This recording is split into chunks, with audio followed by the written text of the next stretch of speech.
Hello everyone. Today I'm going to discuss about the errors on Tata Nexon EV or Tigor EV, or you can just take it as a EV solution. So basically, first of all, I'd like to welcome you all in my channel again. So let's start. What is happening nowadays कि आपके पास Tata Nexon EV हो या चाहे टीगो EV हो, उसमें कुछ problems like specially कुछ errors आ रहा है। तो उससे आप कैसे निपटे, क्या उसका सोल्यूशन है, क्या करने से वो कम होगा या तो होगा ही नहीं, उसके ऊपर मैं डिटेल इंफॉर्मेशन देने वाला हूँ। सो प्लीज़ वीडियो को देखिए। और मैंने एक वीडियो बनाया था जो मैं अपलोड भी नहीं किया because of its 30 minutes video और आप लोगों के पास उतना टाइम तो है नहीं। But I request you, I just make this video as fast as possible so I can share all the information regarding these issues. So let's come the first point, that is on the charger. आजकल काफ़ी लोग, जैसे आप लोग, जैसे जो भी EV owner है, I am pretty sure like 90% या 80% लोग वो फेसबुक में नेक्सन ईवी का ग्रुप में शामिल है। और उसमें आप लोग देख सकते हैं कि उसमें दो तीन टाइप का तो एरर है ही, जैसे D2N एरर है, कार रिलेटेड कुछ एरर है। बट उससे ज़्यादा आजकल कुछ चार्जिंग के ऊपर देखने के लिए मिल रहा है। द रीज़न बिहाइंड इट, दो तीन फैक्टर है इसमें जो काम कर रहा है चार्जिंग किट में। एरर क्या है मैं पहले बता देता हूँ कि जैसे आप गाड़ी चार्जिंग में लगाया है और वो लाइक 10% पे आपका कार है, आपको 100% तक लेके जाना है, ठीक है। तो आप चार्जिंग में लगा दिया, से 60% हो गया या 70% चार्ज हो गया, एंड देन उसके बाद एरर आता है कि चार्जिंग लाइट भी ब्लिंकिंग है, 3 green light is blinking as well as the red light also blinking. ये आपको 70 की से भी अगर आप चार्ज कर रहे हो 80 में भी जाके हो सकता है, या 80 में चार्ज कर रहे हो 90 में भी जाके हो सकता है। लेकिन ये चीज़ हो रहा है, क्यों हो रहा है मैं बता देता हूँ। The reason behind it, the over heating. गाड़ी का जो मैक्सिमम, चार्जर का जो मैक्सिमम ये एरर्स है, ये ओवर हीटिंग के लिए ही होता है बेसिकली। तो ओवर हीटिंग क्यों हो रहा है और इससे कैसे अब निपटे। देखिए, पहले मैं सबसे पहले एक चीज़ मेंशन करना चाहूँगा, ये जो चार्जर है ये मेड इन चाइना है, जो मुझे बिल्कुल पसंद नहीं है। First of all it's very expensive और it's made in China. Maybe there is some reason कि टाटा पावर या टाटा वालों ने ये चार्जर को चाइना से मंगवाया है या बनवा के मंगवाया है। बट इसका मतलब ये नहीं है कि ये इसका जो क्वालिटी है ये it's like other Chinese tab like जो फुटपाथ में मिलता है। डेफिनेटली टाटा जब कुछ डील कर रहा है, कोई अच्छा चाइना में भी कुछ अच्छा खासा कंपनी रहता है जिसके साथ टाटा वालों ने डील किया है, उसके बाद ही लिया है। But still anyway it's Chinese और Indian, but Chinese right now उसमें प्रॉब्लम है।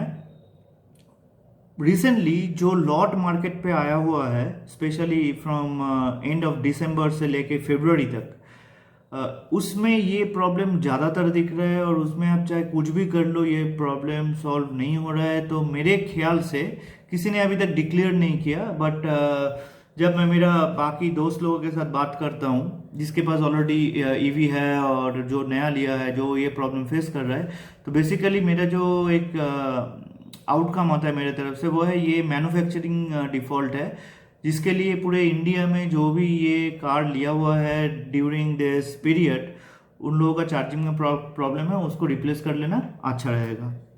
Now come to the point on those who never face this issue before in the winter time, then why it's on the summer. गर्मी के time ये ऐसा होता है कि आप, चलिए दूसरे एंगल से बता देता हूँ। जैसे आप मान लीजिए कोई कम्युनिटी में रहता है, कोई मतलब सोसाइटी में रहता है या कोई मोहल्ले में रहता है, तो जो आपका जो इलेक्ट्रिक प्रोवाइडर है वो उस एरिया के लिए एक पर्टिकुलर लोड अपने ट्रांसफार्मर को सप्लाई करता है। तो मान लीजिए उसमें 50 किलोवाट्स का लोड है, ओके। तो सभी के घर पे आजकल एसी चलता है, सब कुछ चलता है।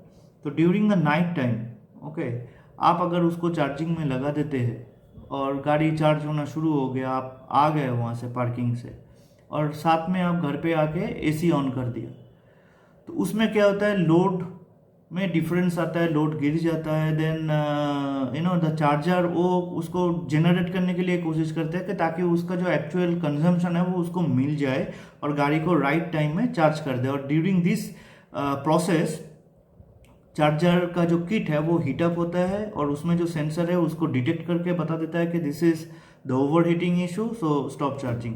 सो इन दैट केस क्या होता है, गाड़ी में दिखाएगा चार्जर कनेक्टेड है बट चार्जर का चार्जिंग नहीं होता है। ये 90% केस में कनेक्टेड ही दिखाता है बट चार्जिंग नहीं होता है। एक दो ऐसा केस भी हुआ है जिसमें कनेक्टेड दिखा रहा है, एरर्स भी है बट चार्जिंग नहीं हो रहा है।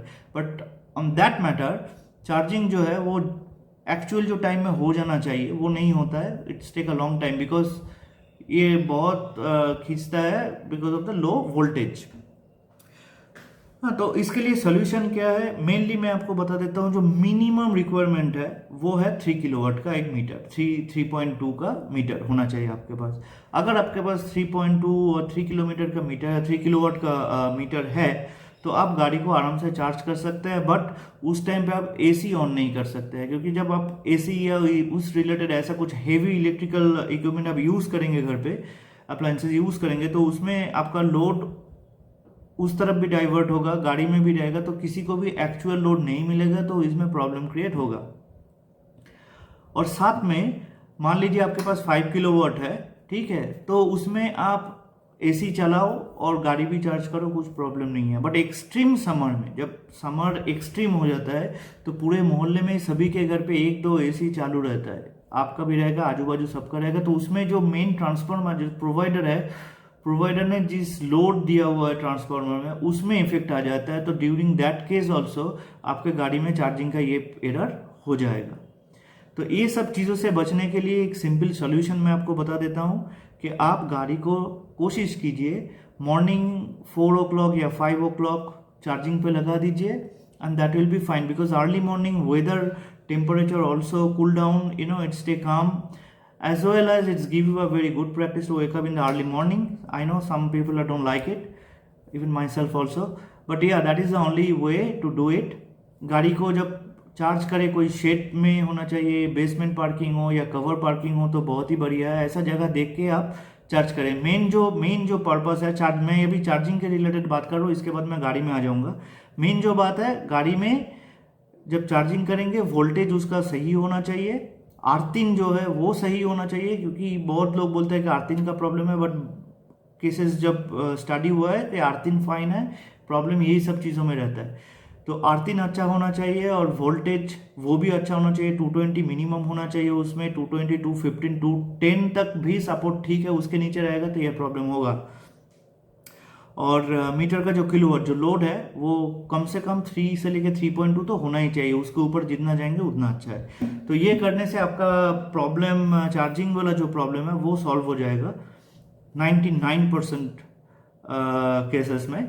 और अगर मैं ये चार्जिंग के बारे में कुछ भी बोलना मिस हो गया, और एक चीज़ मैं बता देता हूँ, अभी याद आ गया है, जो इनकेस अगर आपका चार्जिंग नहीं हो रहा है तो उसमें आप क्या कीजिए, गन को रिमूव कीजिए। जो गन लॉकिंग है गाड़ी के नीचे से आप देखेंगे हाथ डाल के, तो उसको थोड़ा हिलाइए, क्योंकि समटाइम उसके अंदर मिट्टी वगैरह घुस जाता है तो वो जैम रहता है, तो वो बराबर क्लिप ऑन नहीं होता है, तो चार्जिंग में थोड़ा प्रॉब्लम हो जाता है, तो उसको मेंटेन रखिए। That's it.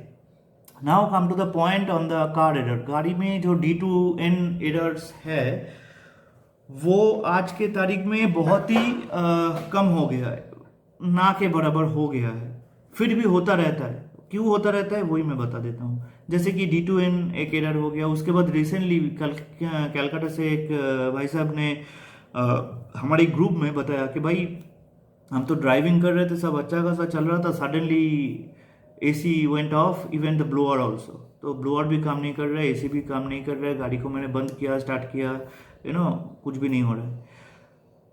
तो ये जो भी रिलेटेड इश्यूज है, इसका सॉल्यूशन सिर्फ दो है। एक है वेरी सिंपल और एक है little bit tricky, simple and tricky. But ये दो चीज़ मैं बताने से पहले, मैं ये ऐसा नहीं कि आप लोगों को बिठा के रखने के लिए वीडियो बना रहा हूँ, दो चीज़ बताने के पहले मैं एक चीज़ को आपको एक एग्जाम्पल के तौर पे बताना चाहूँगा। वो है, जैसे कि आप आज से 15 साल पहले चले जाइए, जब हम लोगों के पास डेस्कटॉप आया था। उसमें क्या था कि हम लोग डेस्कटॉप जाते थे, ऑन कर देते थे, डेस्कटॉप चालू हो गया और फिर फटाफट हर एक जो भी सॉफ्टवेयर के साथ हम लोगों का काम रहता था, जैसे वर्ड, एक्सेल, पावर पॉइंट, उसमें क्लिक कर दिया, ब्राउज़र भी ओपन कर दिया, तो उसमें क्या होता था, सिस्टम स्लो हो जाता था, कोई भी काम नहीं करता था ठीक तरह से, सिस्टम स्लो हो जाता था। तो ये प्रॉब्लम जब होता था, हम लोग क्या करते थे भाई, पूरा सिस्टम को बंद कर देते थे, थोड़ा टाइम के बाद रिस्टार्ट करते थे, आराम से थोड़ा चलते थे। We use to give them a time, देन ये अच्छा खासा वर्किंग करता था। कभी कभार क्या आता था कि हर चीज़ कर लिया, बट प्रॉब्लम वही है, विंडोज़ लोड हो रहा है, टाइम ले रहा है, नहीं हो रहा है। तो उसमें जो हार्डवेयर स्पेशलिस्ट था या जिसको बेसिक हार्डवेयर नॉलेज था, वो सिस्टम शट डाउन करने के बाद थोड़ा रैम निकल लेता था गाड़ी से, अपना सॉरी कंप्यूटर डेस्कटॉप का यूनिट से रैम निकल के थोड़ा साफ करके लगा देता था। बायोस बैटरी जो है वो निकल के चेक कर लेता था, उसमें क्या है क्या नहीं है, कितना पावर है। So everything is fine, then he started up and then it's work fine. So car is also have the same concept. So right now we are driving a car, definitely it looks like car, everything is similar like a car, but just take it as a computer, because this car is run with the software.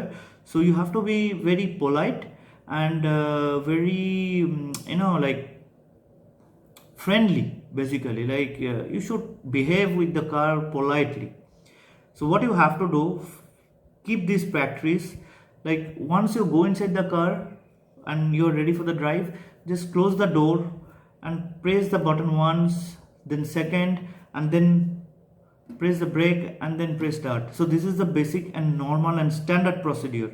So if you follow this, you will never face any such error. I assure you, 99% guarantee I can give it to you. You never face any problem. But once you go inside the car and just press the brake and just directly press the power button, car is start up and you start driving, then definitely there is a chances, 99% chances you may face some problem on the road, because the software cannot read your instruction so fast. I agree in one thing, that what I believe, this car is perfect, the software is new, the concept is new, but as per the car, as per our standard, the RAM or the processor is not so fast, and the reason all the error comes from this two portion, RAM or the processor, and that car definitely have a processor, otherwise the software cannot run. So be polite, make it practice, do it slowly. It's not take like more than 5 seconds, so you can give that 5 second, bro. And second thing, अब में ऐसा कुछ भी problem हुआ, ठीक है, फिर भी ऐसा कुछ प्रॉब्लम हुआ, होने का चांसेस बहुत कम है, इनकेस हो गया तो आपको क्या करना है, गाड़ी को जैसा है पैनिक मत कीजिए, बिल्कुल पैनिक मत कीजिए, गाड़ी को बंद कर दीजिए, गाड़ी से बाहर आ जाइए, चारों door including the boot also, door को ओपन कर दीजिए and then close it properly and just wait for 5 minutes or 2 minutes at least. Okay, just wait and then go inside the car, press the button, it will definitely start work in a normal way.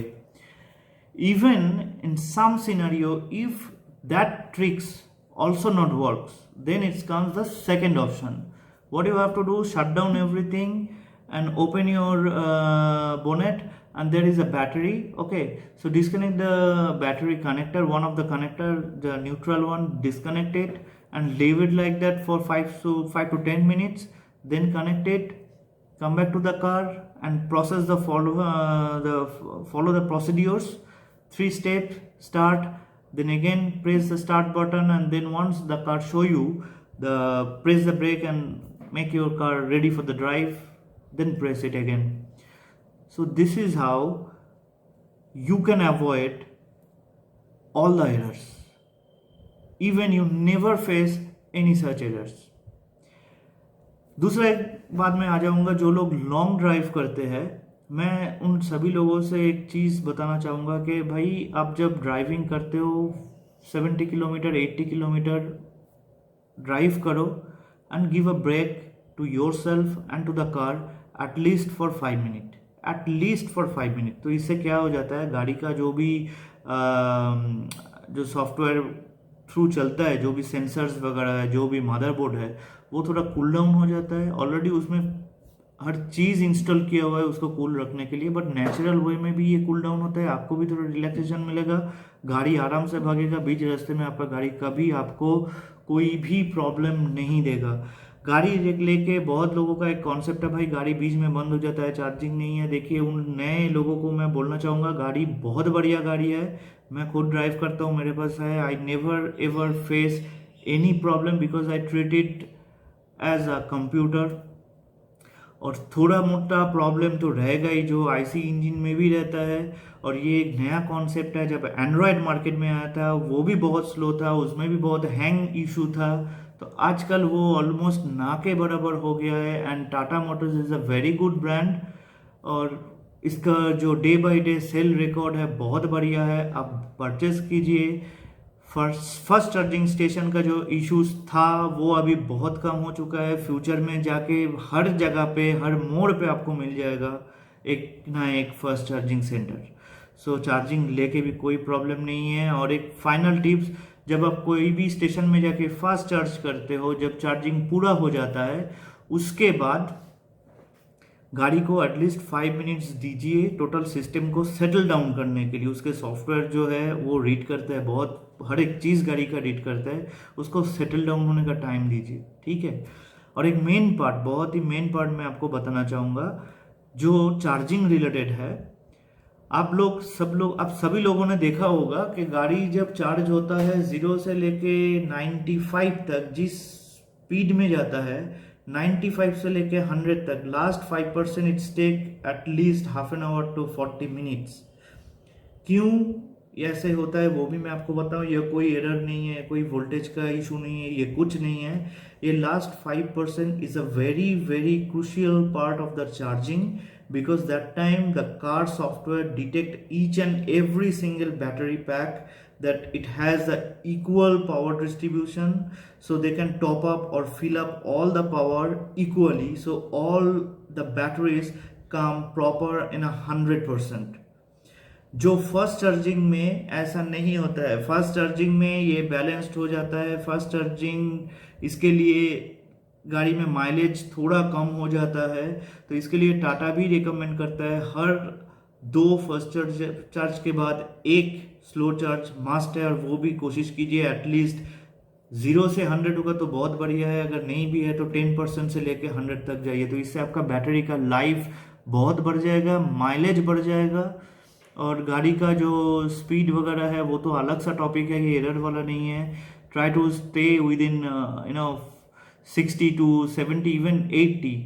The throttle, the accelerator, must be in a proper shape। you can speed too hard। आप graph को follow कीजिए, try to keep it straight line।